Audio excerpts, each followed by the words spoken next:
started, Lydia.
I think it's the food coloring that made it taste weird. All right, it is 6 o'clock, and we'll call this meeting to order. If you would please join me in the Pledge of Allegiance. I pledge allegiance to the flag of the United States of America and to the republic for which it stands, one nation, under God, indivisible, with liberty and justice for all.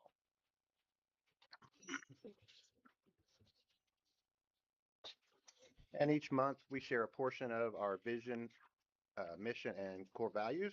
And this month is the second half of our core values. We believe in instruction that is student-centered, effective, creative, engaging, and that teaches more than academic content. We believe in assessments that are authentic, meaningful, appropriate, and helpful in guiding students' futures in whatever vocation they choose.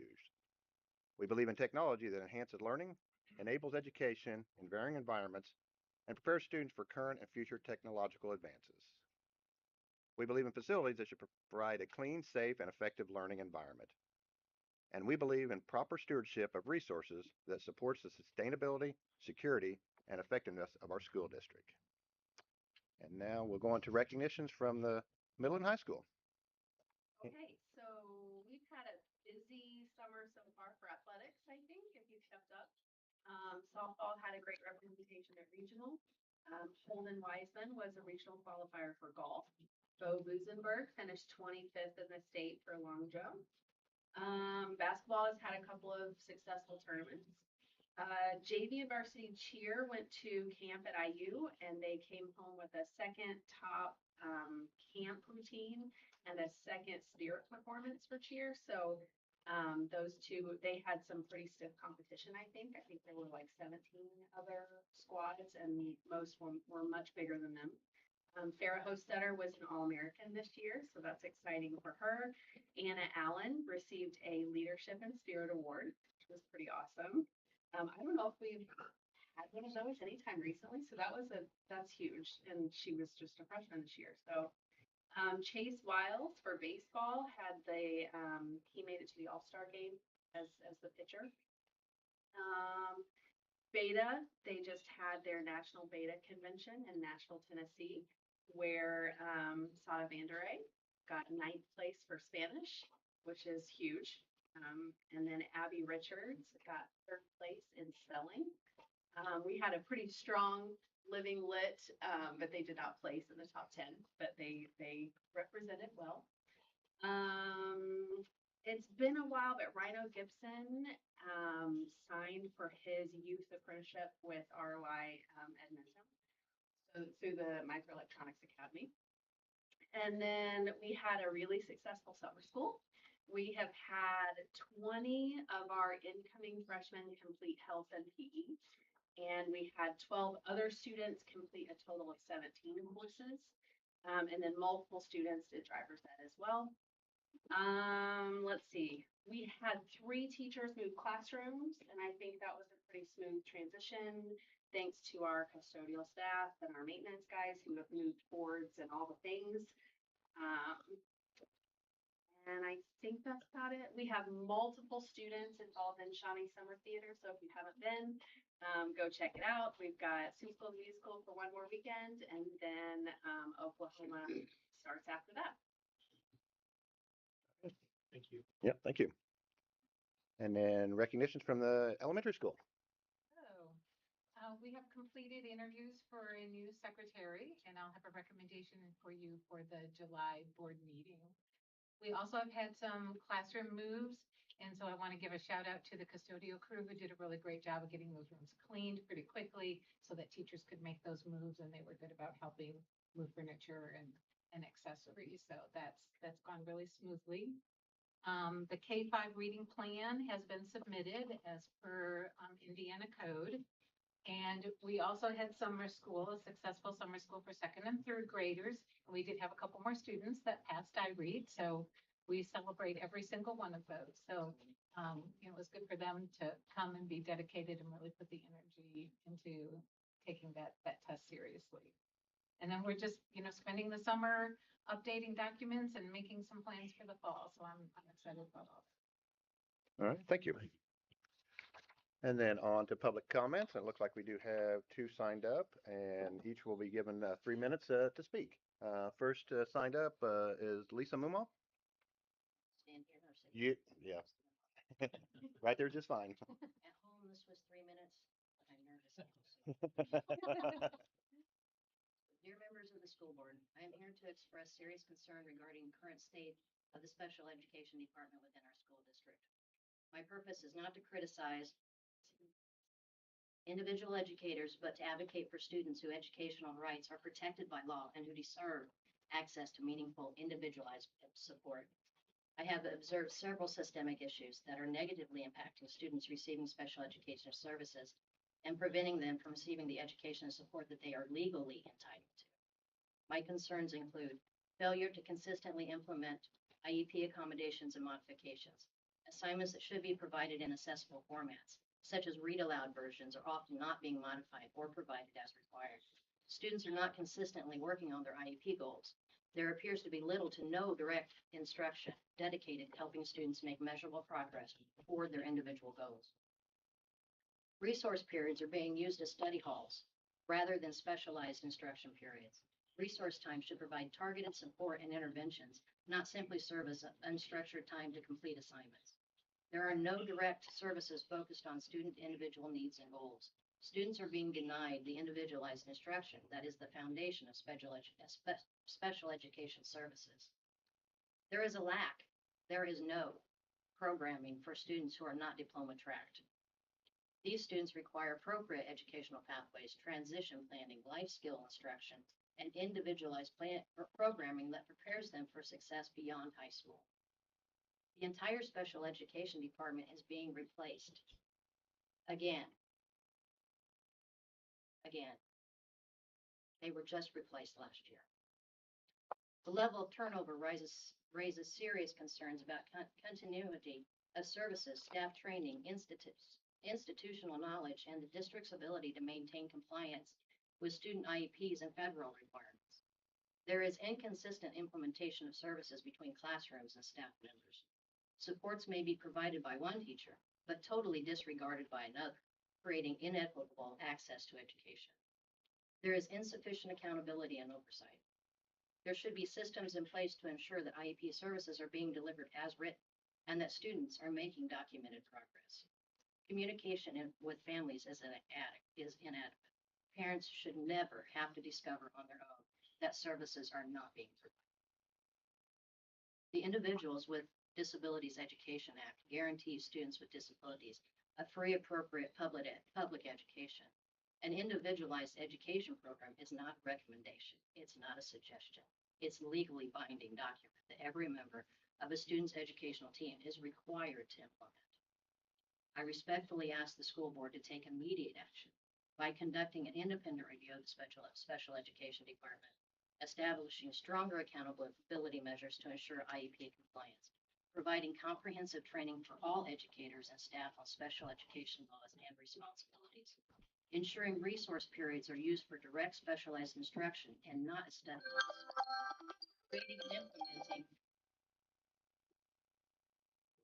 appropriate programming for students who are not diploma tracked, monitoring student progress toward IEP goals on a regular basis, improving communication and transparency with families, developing a clear plan to address staffing shortages and ensure continuity of services during department transitions.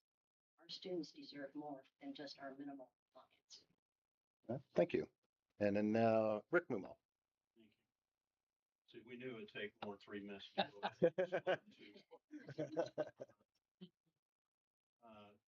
Dear members of the Bloomfield School Board, I'm here to express my serious concerns regarding the repeated failures of the Bloomfield School District to provide my son, a student with multiple disabilities, with the free and appropriate public education he's legally entitled to receive.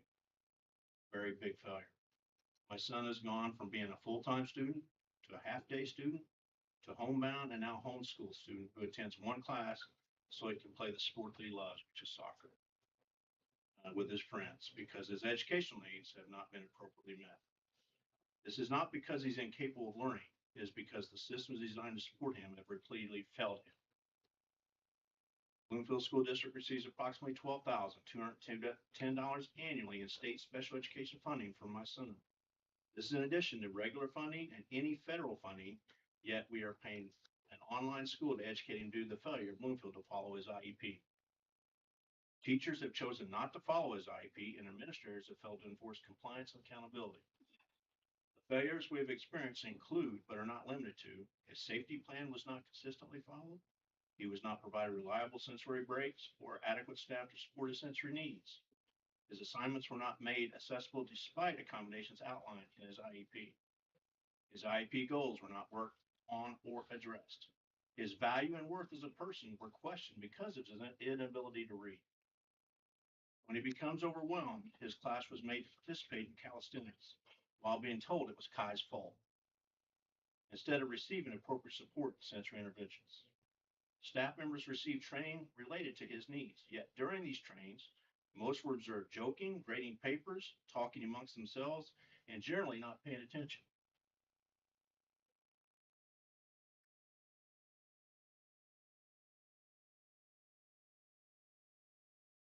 I was informed that a teacher would not follow his IEP because they personally were too chaotic. His diagnoses have repeatedly been questioned and minimized, including statements suggesting that because he can play sports, his disabilities are somehow invalid or less significant. These actions demonstrate a fundamental misunderstanding of disabilities and a disregard for the legal and ethical obligations owed to students receiving special education services.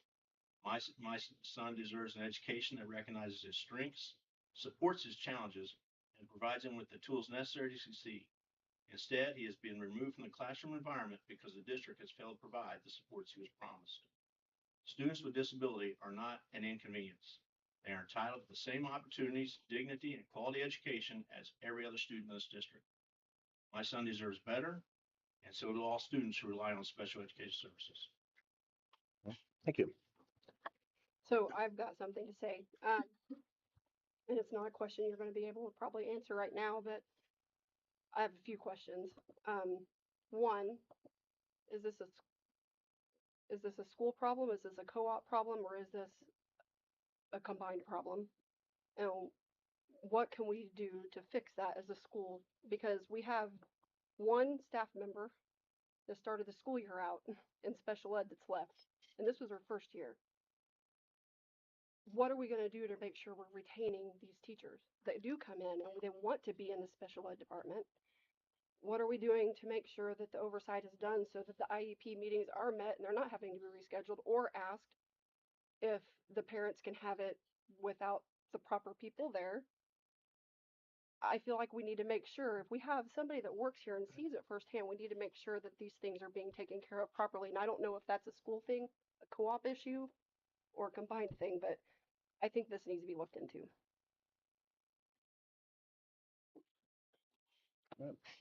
Thank you.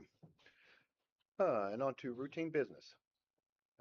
First item is the meeting minutes of the May 28th, 2026 regular session. Do I have a motion to approve? A motion to approve. And a second? I'll second. All in favor? All right, thank you. And then we have the meeting minutes of the May 22nd work session. Do I have a motion to approve? I make a motion to approve. And do I have a second? I'll second. All in favor? All right, thank you. And then the meeting minutes of the June 8th executive session. Do I have a motion to approve? I'll make a motion we approve. Thank you. And then a second? I'll second it. All in favor? All right, thank you. And then we have a list of personnel.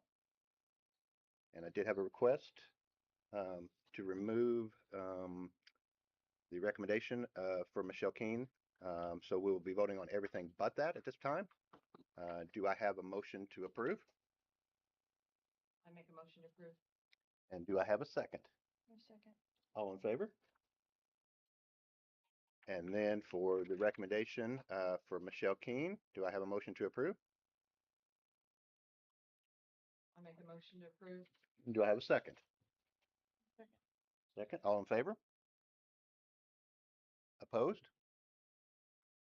Thank you. And I just want to make a note with that, that it's not, the performance issue is not, it's not a performance issue at all. I want to make that very clear. It's timing for me as it relates to the fact that we weren't able to give raises to any of our other employees this year. And I just feel like it's more of a timing thing and not a fair situation. So that's my reason. All right, thank you. And then we have a list of donations, and we would like to publicly thank the Don and Susie Schulte Fund for their generous donation to the cheerleading program, the girls basketball program, and the tennis program. We would also like to thank Leon and Pam Allen for their donation to the volleyball program. And then we would also like to thank former board member John Combs, who donated his time and skills to weld a broken part on the handicap ramp back together just outside doors 2 and 3. And do I have a motion to approve the donations? I'll make a motion we approve. And a second? Second. All in favor? All right, thank you. And then we have a list of fundraiser requests from the soccer program, the different district ECAs. And do I have a motion to approve? I'll make a motion. And do I have a second? I'm going to second that one. All right. All right, thank you. All in favor? All right, thank you. And then the grant approvals. We have 2 grants here from the Greene County Foundation Startup Capacity Grant and the Greene County Foundation Hands-on Student Learning in the Makery. Do I have a motion to approve? I'll make a motion we approve. And then a second? I'll second it. All in favor? All right, thank you very much. And Get the treasurer's report. I'm sorry, I did, didn't I? Thank you for catching that. The treasurer's report, we have the list of reports here from the treasurer. Do I have a motion to approve? I'll make a motion to approve. And a second? I'll second. All in favor? Okay, thank you. Now on to other business. The online school handbook, second reading. Is there any questions or comments before we vote? Seeing none, do I have a motion to approve? Make a motion. And a second? I'll second. All in favor? All right, thank you. And then the school safety specialist. It's an annual requirement to name our SRO as the school safety specialist. Do I have a motion to approve? I make a motion to approve. Do I have a second? All in favor? Okay, thank you. And then we have the first reading of the coach's handbook, presented to us from the AD. We will vote on it next month. Is there any questions or comments at this time? I'd just like to say that I really like the handbook. I don't know, I'm assuming we probably have had a coach's handbook in the past, but I don't know that I've seen it or that we've been involved in approving it, but I really like it. I particularly like that it does cover evaluations and how the AD, it says, will do an annual written evaluation on all head coaches. And also that all the head coaches will do an annual evaluation of the assistant coaches, which is something that's I've wanted to see that for a long time. I think we've tried to do it at different times, but I don't think it's always been done. But I like that it's in the handbook now, and I hope that we'll stick to that and make sure that that is actually done. That way, as a board, when we get a recommendation that comes from the superintendent, we will actually know, I hope that every one of those coaches has been evaluated at the end of their previous season. So that's a big plus for me personally. All right, thank you. Any other questions or comments? All right, seeing none, like I said, this is just first reading and we'll take a vote next month on that. And then we have the updated 26-27 calendar. I would ask Dr. Van Der Ray to speak on this one, but I'll read the notes here because he's got a little bit of laryngitis. After parent survey and then working with teachers, we have approved our time slot for the parent-teacher conferences. From the parental survey, we may want to make sure we have time during the day and the evening based on various work schedules. By starting at 1:15, we'll be able to offer 5 hours of in-person quality education as opposed to asynchronous e-learning day like in the past. The school board of education approved our request to shorten the day and end at 1 p.m. And so we have the updated calendar here to vote. Do I have a motion to approve? Make a motion to approve. And do I have a second? I'll second. All in favor? Okay, thank you. And then we have two overnight trips. The first one is the FFA overnight trip. Do I have a motion to approve? I'll make the motion, we approve. And a second? I'll second it. All in favor? All right, thank you. And then the high school cheer overnight field trip. Do we have a motion to approve? I'll make the motion, we approve. And do I have a second? I'll second. All in favor? All right, thank you very much. Now on to reports. And we have a presentation from PTO. We have a few updates. Ashley's gonna bring by some things for you guys to look at. So good news, not so We great have news. two That's okay. packets, so if you guys want to, there's 4 of you, and then you can pass them. Yeah, down. let's share. A few changes to start with. We did our voting at our last meeting for our PTO board moving forward. Ashley has graced us with her presence, graced us with her presence for 2 years. Yeah. So she started the PTO, which we're super grateful of, but now she doesn't have any kids in elementary, so as she should, she's So- moving along. That's okay. So Connie is taking our president position for next year, so we're super excited about that. I am maintaining the vice president seat. Stephanie is maintaining her secretary seat, and then Melody is joining us in the treasurer's position. So a little bit of changes, but still the same ideas, same goals that we've always had. With that being said, we did apply for the Green County Foundation grant this year to kind of help build the gap that we had once we were finished with our readathon versus what our goal was to be able to upgrade the playgrounds. Unfortunately, we did not receive that grant, but that's okay. It was our first year applying. We had hopes. It is what it is. We're moving on. But we're not in a bad standing either. So we were able to raise quite a bit from the fund, which we were super grateful for the community and all the teachers and the staff that were able to help us raise that money. We raised $11,198.75. I got to double check with our last year's secretary because I'm not good with numbers. So that's not not bad. I mean, that's more than enough to get us started and get us moving in the right path. We still have every intention on doing everything that we wanted to do with the playground updates. We may have to pivot some. We have some questions that I'll get to in a second with you guys, or maybe some ideas that we'd like to hear from you guys as well. We did get $10,360 in sponsorships, so majority of that money will go towards that as well. So that puts us at about $21,000. We will have some fees out of that to just replace the current banners and things that we have that will come out of that fund, but the majority of that, pending the final full PTO member vote, will go towards that fund as well. In our account currently, we are sitting okay. I don't know exactly where we are with that. We still have to vote on allocation for teacher funds next year and things like that. So that's kind of up in the air, kind of a midpoint there. We have meetings coming up.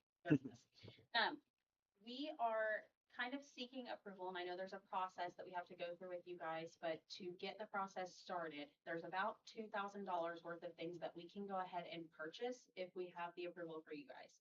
That is within that packet. So you'll find in there 2 sheds. So there's one shed that is the brown shed. I think it's the first page. The first page. Yes.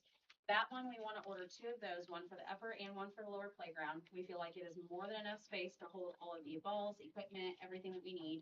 There's no windows in it, so no chance for windows being broken, which is great. But it's just a simple shed, nothing super extravagant, nothing super. And they're not in Plain. addition to the current ones. They would be replacing the ones that are there now. So I know the current one, there was some issues with broken windows. Kids are rough on things. It's anticipated, but it's also massive.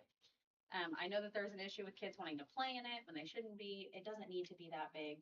We can condense that, give them some more space back, and I think it would be great. The next page over. Those are the specs. The next 3 pages are the Next 3 specs. pages, yeah, that's the specs. You can Like what it's made of. forward it is a metal shed completely. The next one you'll find is the equipment. So these are ideas of equipment that we've found on Amazon or other sites, Menards. But essentially that's what we're looking to purchase for both playgrounds. Wiffle ball would not be for the top playground, it would be for the bottom one. But the rest of it will be split pretty evenly between the 2. We want to order some new equipment for them. Balls get lost, they get destroyed, again, kids are hard on things. You guys get it. So we want to order all new equipment there. There will also be the next 2 pages, a soccer goal and a volleyball goal. The volleyball goal will be permanent. The poles will be put in the ground with concrete, essentially. So we're definitely looking for permission for that. The soccer goal will be tied down somehow.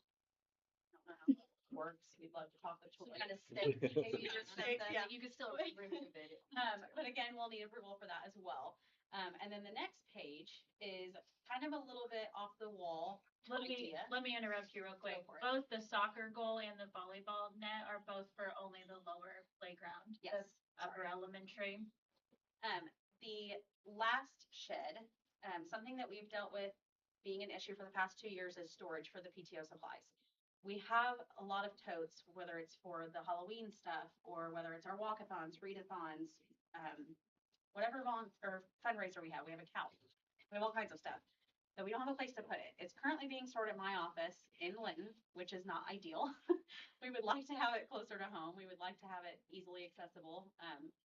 For those reasons, we are able to purchase a shed if we can get permission to place it somewhere, or if you guys have a location within the school that we can store our stuff for the PTO, that would be the best option. We really only need about a 10 by 10 space. So it's all in totes. It's stuff that we would need. Yeah, it's stuff that we would need to have access to. So I know we do have a key to use for our meetings. But if it's in a locked classroom, we would need a key for that. We would love to have a place within the school so we don't have to spend more money with it. Kind of wanted to hear your guys' thoughts on that. And if we did have to buy a shed, where could we put it? By the bus barns, between the elementary and middle school hallways. I don't expect an answer right now, but just ideally. And he can't speak anyway, so. How convenient. That happens every meeting.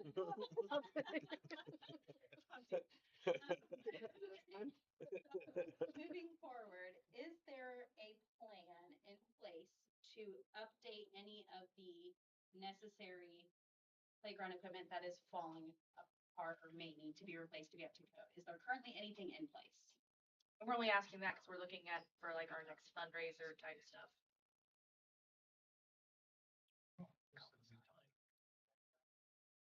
We did just talk about putting in a basketball court. Yeah, that's what he was trying to say to me, so I could. I jumped the gun there. Yeah, no, you're fine, because, yeah, we're looking at a basketball goal, so maybe if we can coordinate that all together with the volleyball and the soccer, Okay, so we may want to have some conversations about that. yeah. Um, So how would that look? Would we need to set a separate meeting? Would this be during these types of meetings? Do we just need to meet with Scott? How would that look? We'll talk. As for the other equipment, are we allowed to get info from you guys to be able to order that and start putting that stuff in place, or does that need to? We're trying to figure out a timeline for the summer, because we would like to have that done before the school year. The principal's sitting right here. Maybe we ought to ask Do her we about just the need equipment. Does it need to go through the school board? It's not. I think she needs to be aware of the equipment and what you're buying to put on there. Yeah. Yes, we have plans to meet soon. Yeah, that's what he's trying to tell me, start there, yeah. Okay. And then we'll get. Yeah, it needs to go through the principal, and then the superintendent Well, will. Connie's plan is to email you, Connie. This Connie. And set that up so that we can. Okay, awesome. We can't do anything as a board that's not recommended by the superintendent, so Excellent. it'll have to come up with a recommendation from the superintendent for us to vote on at that point. So that's- But I Okay, don't perfect. think you need approval to order like the supplies, like the balls and all that. I know we have people donate Right. that. It's not a structure. Just the or- permanent structure. Right. Yeah. We need. Probably like setting the volleyball net. Yeah. would be Yeah. better, Right. The sheds. The sheds are not permanent. No concrete? Is that still one? Approval for the concrete. Okay. Okay, so we'll. What you heard him say was a concrete is approved. I'm really taking advantage of this. With that being said, we did still feel like last year was a success. We still raised a lot of money. We still had a lot of different fundraisers that we didn't do the first year on top of the ones that we did continue to do. So we were super excited with what we were able to get accomplished, even though we did not reach our goal. We're not more fundraisers to go. If we need to wait to do things, we're happy to do that. But yeah, we look forward to collaborating, Connie. And figuring out where to go forward. Am I missing anything, ladies? All right, yeah, thank you. Thank you guys. Yeah, for everything. And now, last thing is the superintendent's report, and I will read his notes here for him. And he says, I'd like to thank the community for the summer feeding program they put together, and specifically Brenda Flanagan from the Bloomfield First Baptist Church. Here's a list they shared with us as the businesses and individuals that donated to the program that helped make it possible. Bloomfield American Legion, Tulip Church of God, FBC Community Fellowship, Bloomfield Rotary, Bloomfield Makery, Lighthouse Meats, First Christian Church, Pam Todd, Allen Chapel Church, and the Antioch Christian Church.